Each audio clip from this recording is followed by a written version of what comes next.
Apple reported fiscal fourth quarter earnings. It had $32 billion operating income, up 9% year-over-year.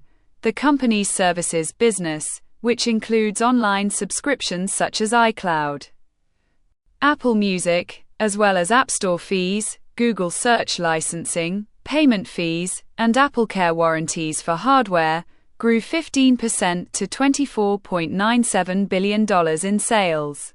CEO Tim Cook said, "We expect total company revenue to grow by 10 to 12% year-over-year. We expect iPhone revenue to grow double digits year-over-year. And we expect that would make the December quarter the best ever in the history of the company."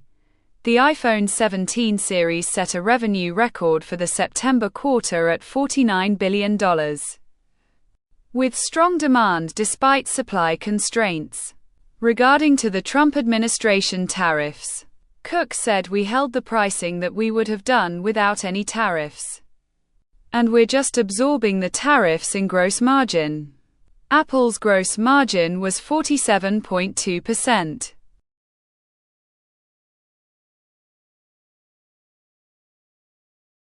Let's go to next slide.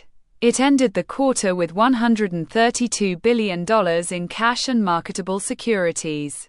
It had $1.3 billion of debt maturities and decreased commercial paper by $1.9 billion, resulting in $99 billion in total debt. Therefore, at the end of the quarter, net cash was $34 billion. In its fiscal 2025, which ended in September, Apple spent $12.72 billion on capital expenditures. And yet, that's up 35% from what it spent last year, a significant increase. Parekh said Apple is expecting further increases. In 25 we did have capex costs associated with building out our private cloud compute environment in our first-party data centers, Parekh said. Earlier this month, Apple announced that it was starting to ship those servers from a factory in Houston.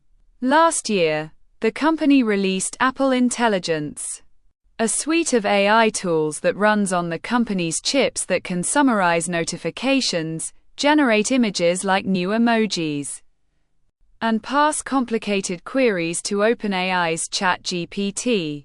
"We are increasing our investments in AI, while also continuing to invest in our product roadmap," Parekh said.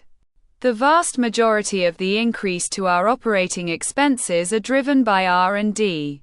Cook said that the company still plans to release an updated version of Siri next year, and said that there were more forthcoming partnerships like the company's agreement to integrate OpenAI's ChatGPT into Apple Intelligence. Lastly, during the quarter, it returned $24 billion to shareholders. This included $3.9 billion in dividends and equivalents and $20 billion through open market repurchases.